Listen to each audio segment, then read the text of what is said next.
The SOS signal. The night sky was quiet over Earth, the stars blinking softly above the bustling cities and sleeping countryside. But in the control room of the Global Space Command, chaos erupted. A signal, unlike anything humanity had ever encountered, crackled through the airwaves, filling the massive screens with alien symbols and desperate voices. Scientists and military officers gathered around, their faces pale with both excitement and fear. "It's not from any known species," said Dr. Claire Mason, a linguistics expert. Her voice trembled as she decoded the garbled message. "It's a distress signal. They're calling for help. From us." The room fell silent. For decades, humanity had prepared for the possibility of contact with alien life. They had dreamed of peaceful exchanges, feared invasions, and imagined countless scenarios. But no one had expected this, a plea for aid from advanced civilizations that should have been far more powerful than Earth. "Why us?" Captain James Carter, a veteran space pilot, leaned closer to the screen. His rugged face betrayed his unease. Why would they ask for help from a death world? The term death world wasn't new to the team. It was the label other species had given Earth, an unforgiving planet filled with deadly creatures, natural disasters, and harsh environments. In the galaxy's eyes, humans were survivors of a brutal world, dangerous and unpredictable. They weren't allies. They were a threat. But this message suggested otherwise. Dr. Mason adjusted the transmission, and the voice became clearer. It was deep and resonant, speaking in halting galactic common, the universal language of the stars. "To the humans of Earth, we face extinction. The void maw devours all. Our fleets fall. Our worlds die. Help us, or all is lost." The void maw. The name sent chills through everyone present. There was no need for further explanation. If these alien civilizations, beings who had traversed the stars for millennia, couldn't stop it, what chance did humanity have? General Marcus Steele, the commanding officer, stood at the head of the table. His presence was commanding, his voice steady despite the storm of emotions around him. "We need to make a decision," he said. "Do we respond to this signal, or do we stay silent?" "We don't have the resources to fight something like this," argued one scientist. "If they can't stop it, how can we?" "But if the void maw reaches us, we'll be next," Dr. Mason countered. "Ignoring this might buy us time, but it won't save us." Captain Carter crossed his arms. "And what if it's a trap? They fear us. Maybe this is their way of luring us out, so they can destroy us before we become a bigger threat." The room erupted into debate, voices rising as fear and uncertainty took hold. Some argued for caution, others for action. But through it all, the signal played on, a haunting reminder of the desperate lives depending on their choice. General Steele raised his hand, silencing the room. His eyes were hard, his jaw set. "We've spent years preparing for first contact, hoping to prove that humanity is more than a death world. This is our chance to show the galaxy what we're capable of, not just as survivors, but as allies. I won't sit back and do nothing while billions cry for help." The room quieted. The weight of his words hung heavy in the air. Slowly, heads began to nod. The decision was made. Within hours, the crew of the Starship Resolve was assembled. It was Earth's most advanced vessel, equipped with cutting-edge technology and designed for long-range missions. The team on board was a mix of the best humanity had to offer: engineers, scientists, soldiers, and diplomats. Each one carried the hope and burden of their entire planet. As the ship prepared for launch, Captain Carter stood on the bridge, watching the SOS signal repeat on the main screen. He still wasn't sure this was the right choice, but he knew it was the only one they could make. "Set course for the origin of the signal," he ordered. "Let's see what we're up against." Dr. Mason joined him, her expression a mix of fear and determination. "Do you think they'll trust us?" she asked. "After everything they've heard about us?" Carter's lips twitched into a grim smile. They'll have to. If we're all they've got, they don't have much of a choice. The countdown began, and the engines roared to life. As Resolve lifted off, piercing the atmosphere and disappearing into the vastness of space, a single thought lingered in the minds of everyone watching from Earth. The galaxy had called for help. Now, humanity would answer. Humanity's bold response. The Resolve surged through the endless void of space, its sleek frame cutting through the darkness like a blade. Inside, the atmosphere was tense but determined. Every crew member knew the stakes. The signal wasn't just a cry for help. It was an invitation into a galaxy that had long kept Earth at arm's length. And for the first time, humanity would show what Deathworlders were truly capable of. Captain James Carter paced the bridge, his boots thudding against the metal floor. His eyes scanned the data feeds streaming across the monitors. "How long until we reach the source of the signal?" he asked. 26 hours, Captain, replied Lieutenant Soren, a young but brilliant navigator. The coordinates place it near a star system on the edge of known space. No signs of settlements in the immediate area. "That's what worries me," Carter muttered under his breath. A distress call from the middle of nowhere wasn't just suspicious. It was a potential trap. Behind him, Dr. Claire Mason adjusted her communication console, trying to clean up the fragments of the message still broadcasting. "There's more here," she said, her voice carrying a mix of excitement and unease. "The Void Maw isn't just destroying planets. It's consuming everything. Stars, debris, even time itself. The signal mentioned something about it adapting to its prey." "Adapting?" Carter frowned. "What does that mean?" "I don't know yet," Mason admitted. "But whatever it is, it's enough to scare civilizations far older and stronger than us." At that moment, a soft chime echoed through the ship. It was the diplomatic quarters. On board the Resolve were 2 alien ambassadors, chosen by their respective governments to monitor humanity's actions. Their species, like most in the galaxy, had long viewed humans with suspicion, labeling them reckless and primitive. Now, they were forced to trust those very traits to save them all. Carter sighed, motioning for Mason to join him. "Let's see what our esteemed guests have to say." The diplomatic lounge was a stark contrast to the rest of the ship. Where the corridors and workspaces were functional and utilitarian, this room was designed for comfort, plush seating, soft lighting, and views of the stars.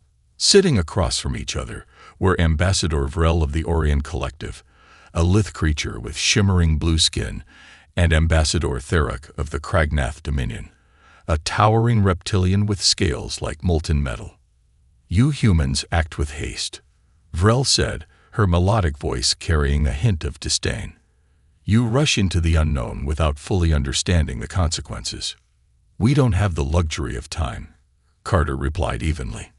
"Every second we waste, more lives are lost." Therak let out a low guttural growl. "And yet the galaxy has learned to fear your kind. You thrive in chaos, turning destruction into victory.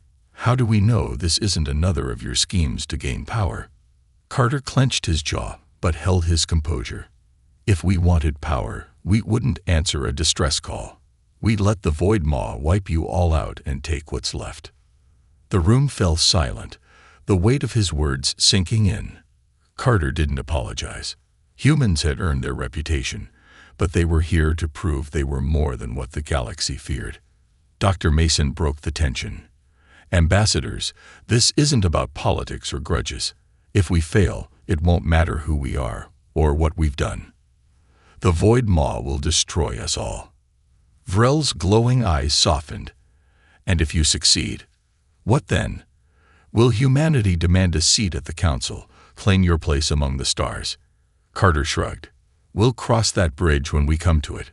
Right now, all we care about is stopping this thing." For a moment, neither ambassador spoke. Then, surprisingly, Therak leaned forward. "Very well, human. Show us what your death world has made you capable of." Hours later, as the Resolve drew closer to its destination, the crew prepared for the unknown. Engineers triple-checked the weapon systems, ensuring their experimental plasma cannons were ready for anything. Medics stocked supplies, bracing for injuries they couldn't yet imagine. Even the scientists, usually the most composed, wore expressions of quiet dread. Carter stood on the observation deck, staring out at the infinite stars. Mason joined him, holding a datapad.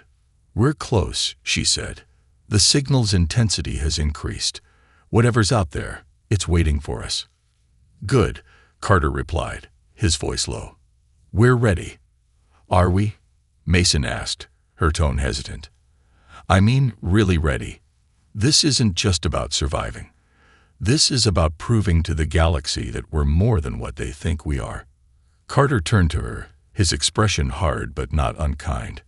"We've survived everything Earth threw at us. Diseases, disasters, wars. The galaxy wants to know what makes us different. It's simple. We don't run from the fight. We face it head-on." Before Mason could respond, the ship's alarm blared. Soren's voice came over the intercom, urgent and strained. "Captain, you need to see this." Carter and Mason raced to the bridge. When they arrived, the main screen showed the source of the SOS, a colossal derelict station orbiting a dying star. Around it, debris floated like a graveyard, the remains of ships torn apart by something massive. But that wasn't the worst part. Emerging from the darkness was a tendril of pure void, blacker than the deepest shadow, twisting and writhing like a living nightmare. It stretched toward the station, slow but inevitable. Mason's voice was barely a whisper. "The Void Maw." Carter's grip tightened on the back of his chair. "Battle stations," he ordered, his voice steady despite the storm brewing in his chest.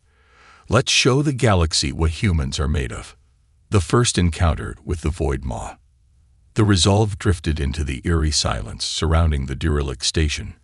The dying star cast an orange glow, illuminating the wreckage of countless ships. Broken hulls, shattered weapons, and twisted metal floated aimlessly, a grim testament to the Void Maw's wrath. Captain Carter stood on the bridge, his sharp gaze fixed on the tendril of darkness inching closer to the station. It moved unnaturally, not flowing but shifting, as if it defied the very fabric of space. "What's the status of the station?" Carter asked, his voice cutting through the tense quiet.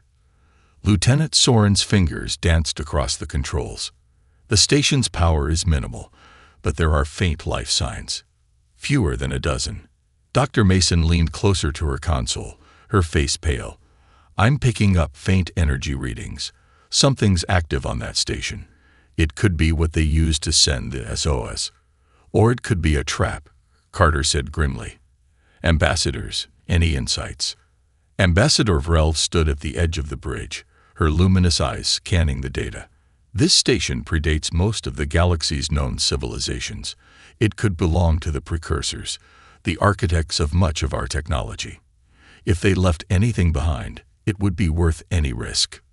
Ambassador Theric, his molten metal scales glinting in the dim light, growled low in his throat.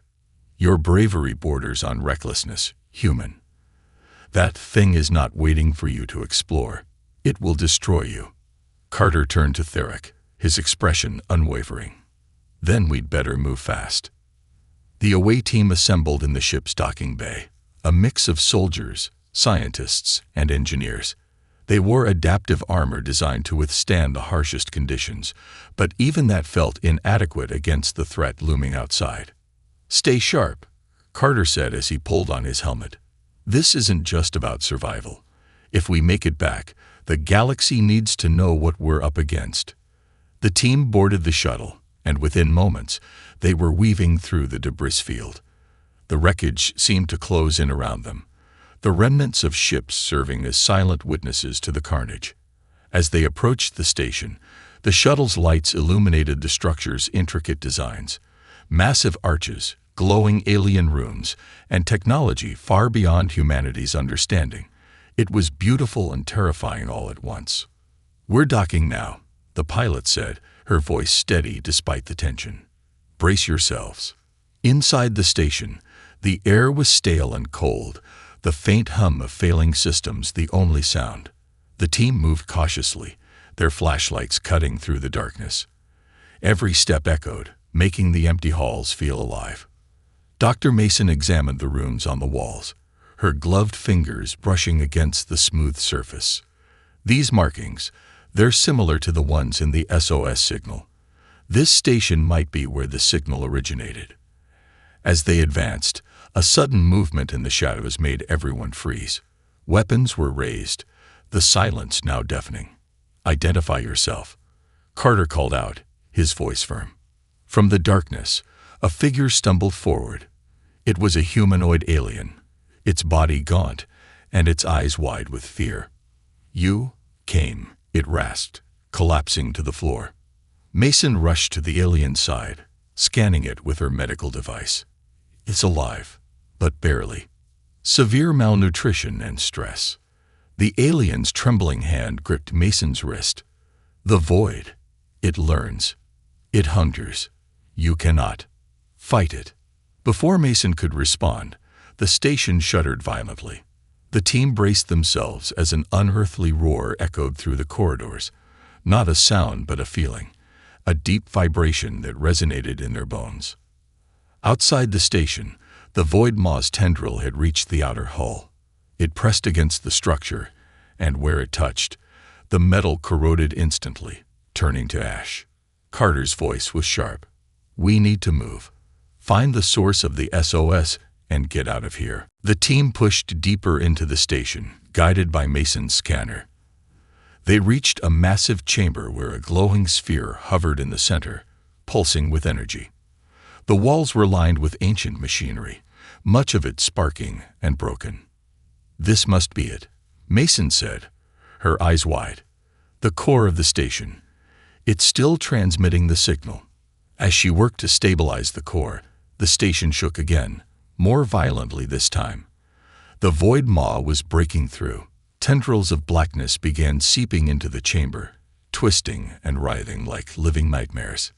"Defensive positions," Carter shouted. The soldiers formed a perimeter, their weapons aimed at the encroaching darkness. The first tendril lashed out, striking one of the soldiers' shields. The impact sent a shockwave through the room, and the shield began to disintegrate. "It's adapting," Mason yelled. "Our weapons won't hold it off for long." Carter made a snap decision. "Mason, get that core ready to move. We're taking it with us." "Are you insane?" Vrel's voice crackled over the comms. "That technology is too volatile.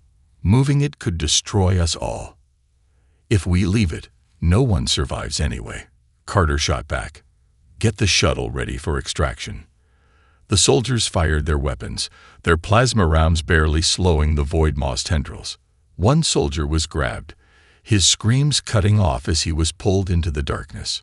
Mason worked frantically, her hands flying over the alien controls. Almost there. The Void Maw's roar intensified, the sound reverberating through the chamber. Tendrils closed in, and the team was forced to retreat to the shuttle bay. Finally, the core disengaged with a hiss and a flash of light. Mason and the engineers loaded it onto a hover platform, and the team sprinted back to the shuttle, the Void Maw close behind. As the shuttle launched, the station collapsed, swallowed entirely by the Void Maw. The crew of the Resolve watched in stunned silence as the massive entity turned its attention toward them. "We're not out of this yet," Carter said, his voice calm but firm. "Mason, figure out what that core can do. We're going to need it." And with that, the Resolve surged into the void. Humanity's first encounter with the Void Maw, leaving them with more questions than answers, and the knowledge that this was only the beginning. Secrets of the ancient beacon.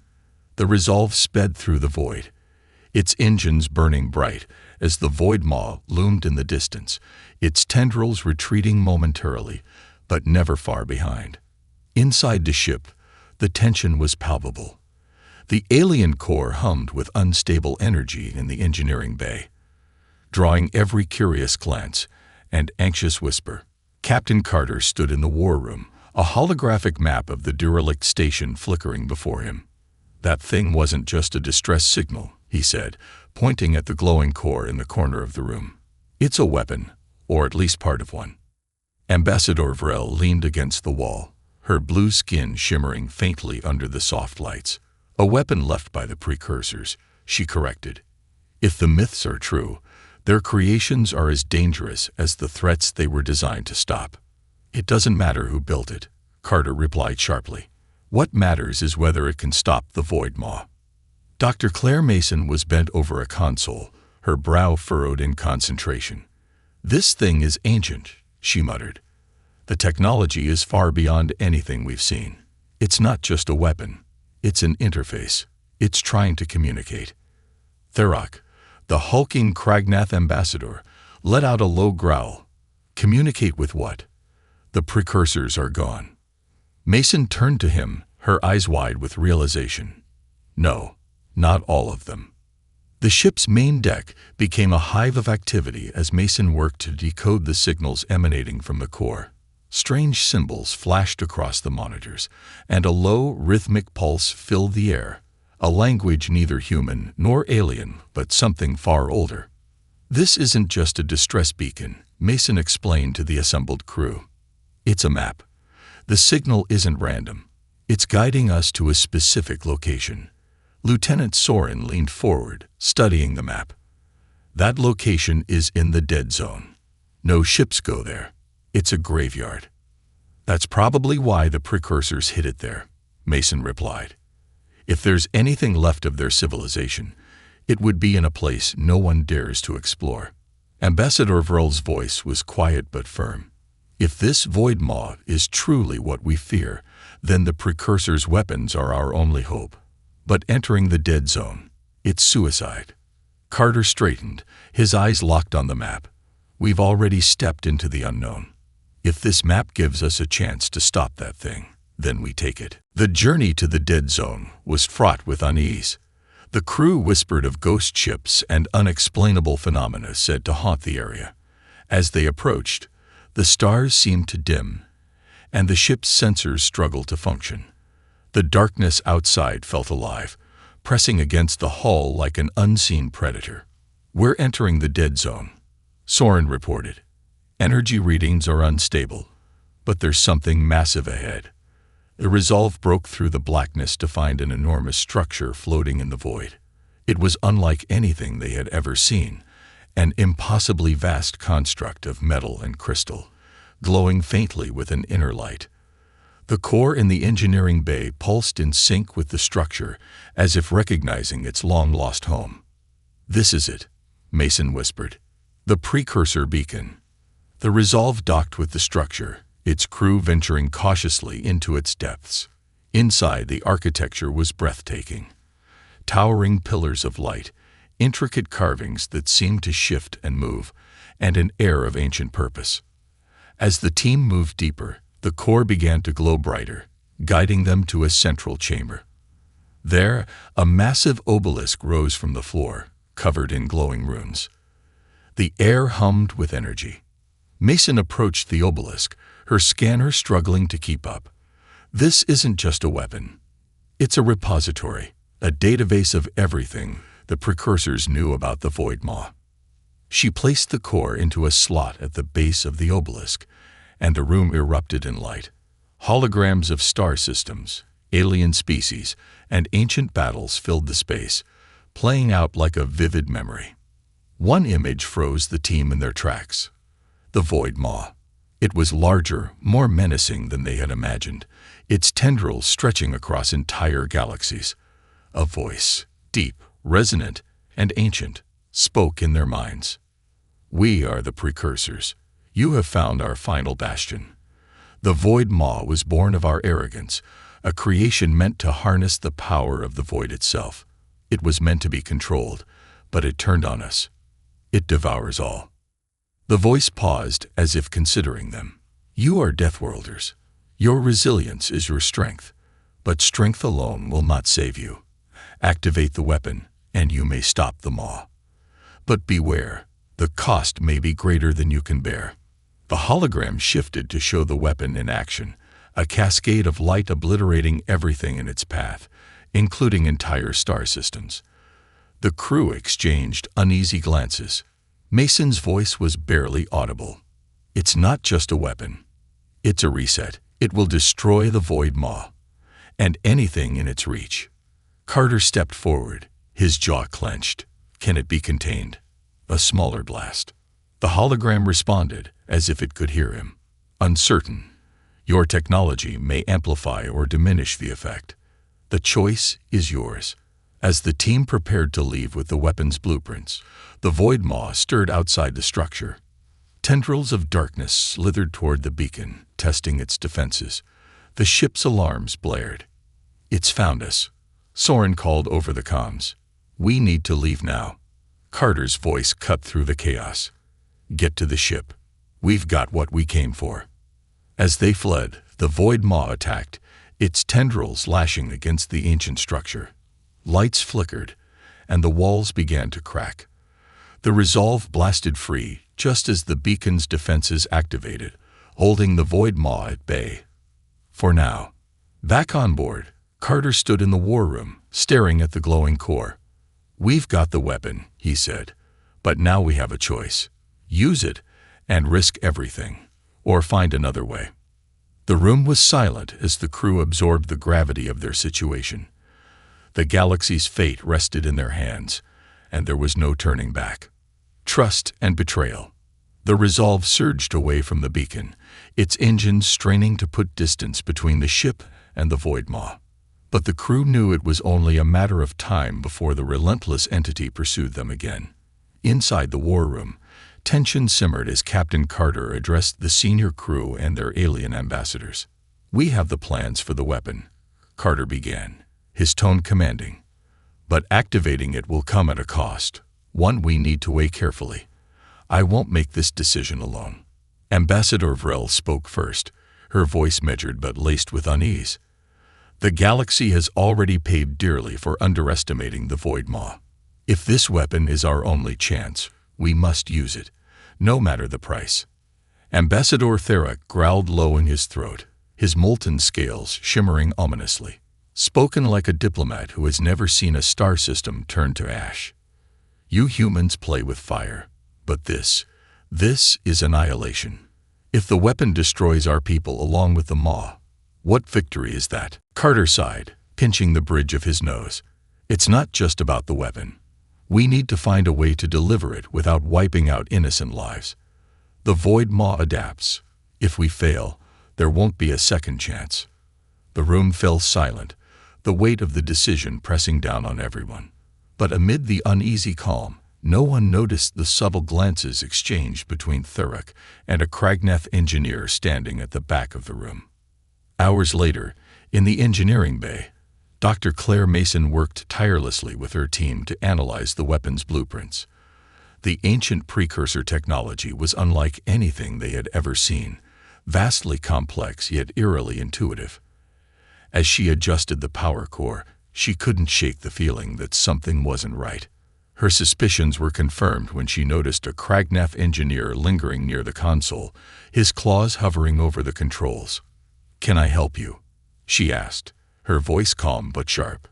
The engineer froze for a moment before turning to her, his eyes narrowing. "Just inspecting the systems, ensuring your modifications are acceptable." Mason frowned. "We've got it under control.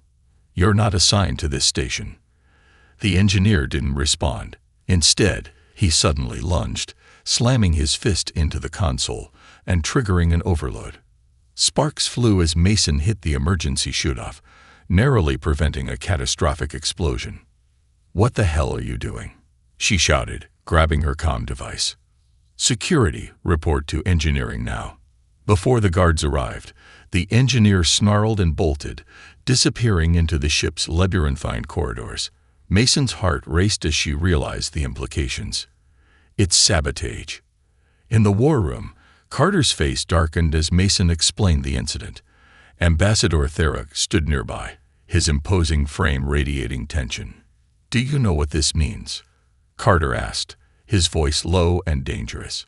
"Someone on this ship doesn't want us to succeed."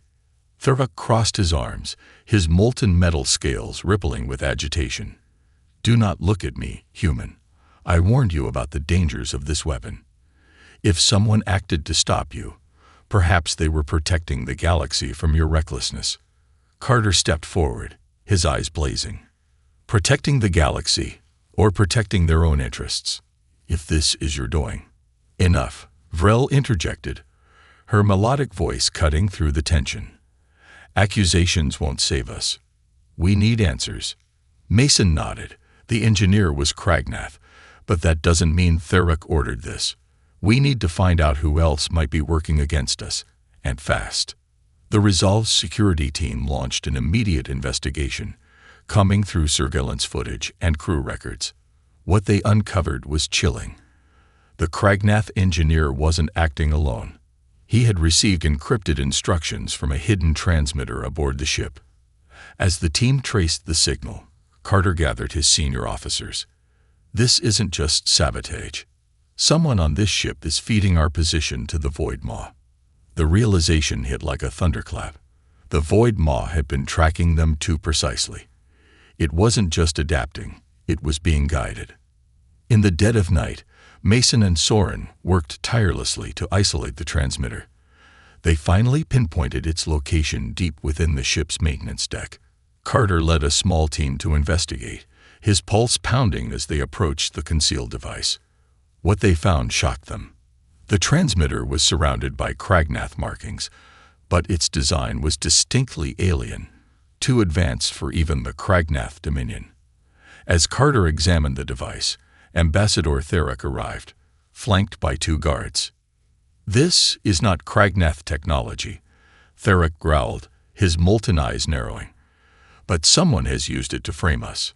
Before Carter could respond, the ship's alarms blared. The Void Maw had found them again. Its tendrils lashed at the Resolve, shaking the ship violently. "We're out of time," Carter said, his voice grim. "Get that transmitter offline and prepare for battle." As the crew scrambled to evade the Void Maw's relentless assault, the tension among the ambassadors reached a breaking point. Vrel and Theric accused each other of betrayal, their voices echoing through the corridors. Carter finally snapped. "Enough. You want to fight each other, fine. But if we don't stop that thing, there won't be anything left to fight over."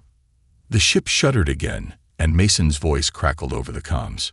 "Captain, I've got the transmitter offline, but the Void Maw is adapting faster than we expected. If we don't deploy the weapon soon, it's over." Carter stared out the viewport, the Void Maw's monstrous tendrils closing in. Trust had been broken, alliances shattered, but there was no room for hesitation. "Get the weapon ready," he ordered, "and find me whoever's responsible for this sabotage. If they want to play games with the Void Maw, we'll make sure they pay the price." As the crew braced for their final stand, the fragile alliances aboard the Resolve hung by a thread, and the galaxy's fate teetered on the edge of destruction. The final stand. The Void Maw loomed closer, its tendrils of blackness twisting like living nightmares, each movement tearing at the fabric of space. On the bridge of the Resolve, Captain Carter stood like a pillar of steel amidst the chaos. Alarms blared, lights flickered, and the crew moved with desperate precision. "Status on the weapon," Carter demanded, his voice steady despite the mounting tension. Dr. Mason's voice crackled over the comms. "We've integrated the core with our systems. The weapon is charging, but we're looking at a 20-minute window before it's operational." "We don't have 20 minutes, Lieutenant Soren called from the navigation console. "The Void Maw is closing in. Distance is less than 30,000 kilometers." "Then we buy Mason those 20 minutes, Carter said firmly. He turned to his tactical officer.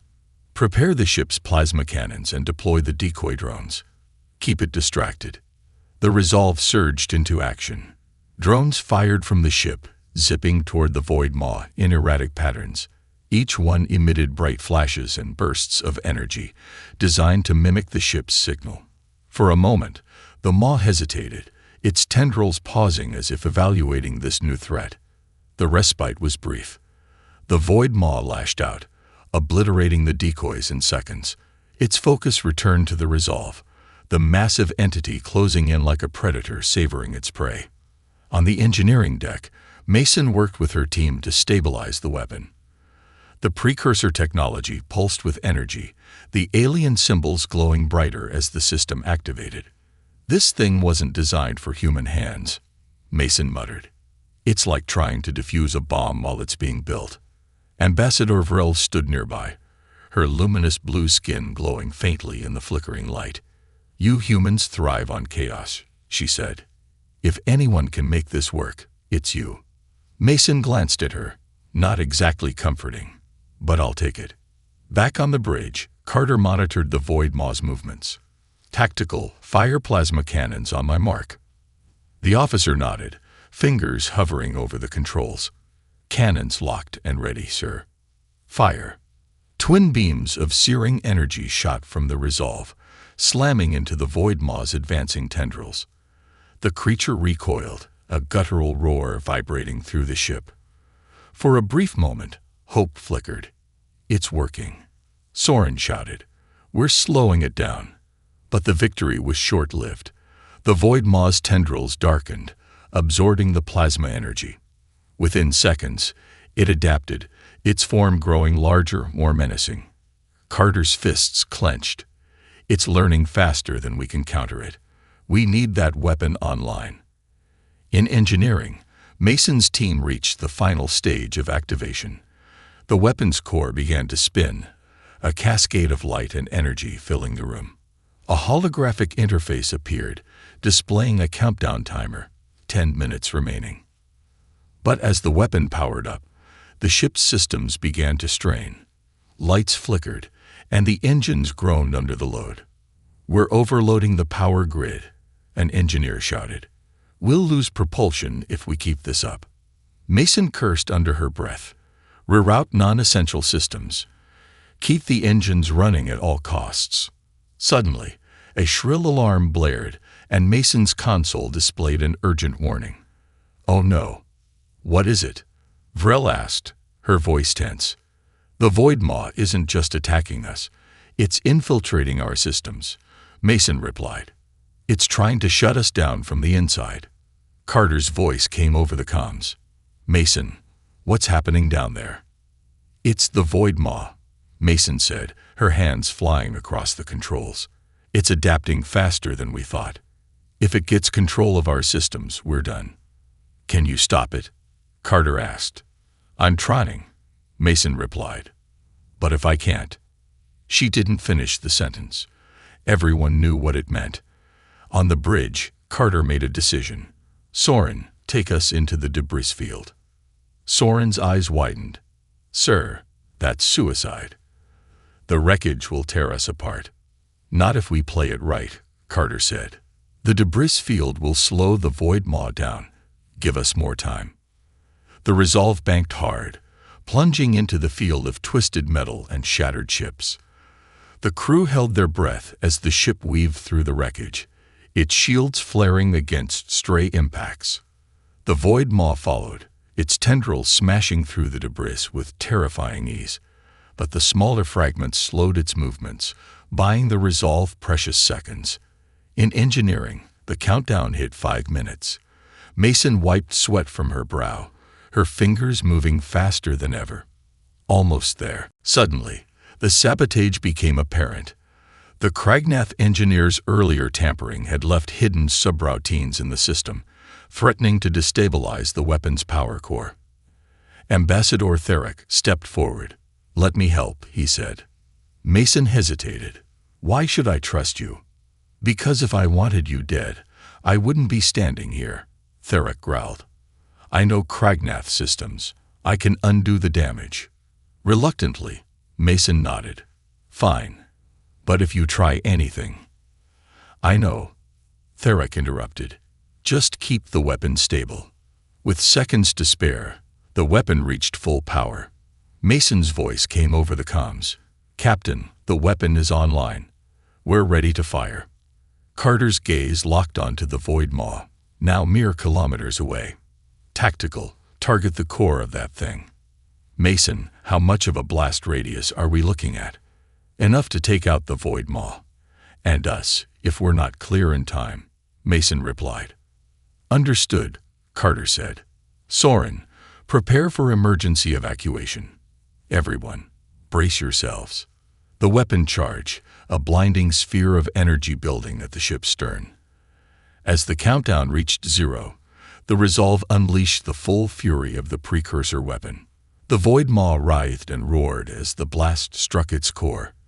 The energy cascaded outward, tearing through its tendrils and vaporizing the surrounding debris. The creature began to collapse, its form disintegrating into nothingness. But the shockwave was immense, rushing toward the resolve like a tidal wave. "Soren, now!" Carter shouted. The ship's engines roared to life, propelling the resolve out of the blast zone.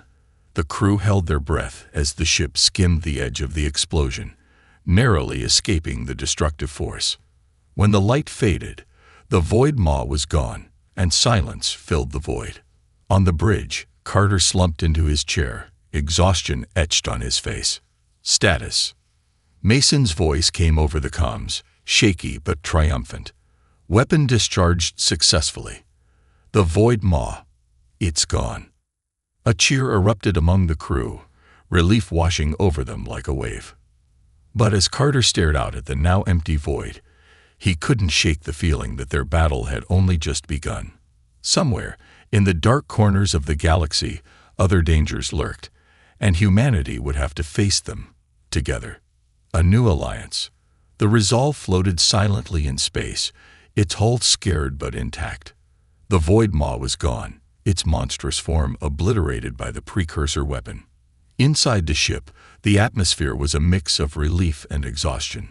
The crew, battered and bruised, gathered on the bridge to hear Captain Carter's next words. Carter stood at the central console, his gaze sweeping over his people, and the two alien ambassadors who had seen humanity at both its best and worst. "We've done what the galaxy thought was impossible," he said, his voice steady. "But this isn't just about us. What happened here today will echo across every star system. The question now is, what comes next?" Dr. Mason, still covered in soot and grease from the weapon's final activation, stepped forward. "We have the precursor data stored in the core," she said. "It's not just about the void maw. There's information on other ancient threats, things the galaxy has forgotten." Lieutenant Soren added, "And the technology we used wasn't destroyed in the blast.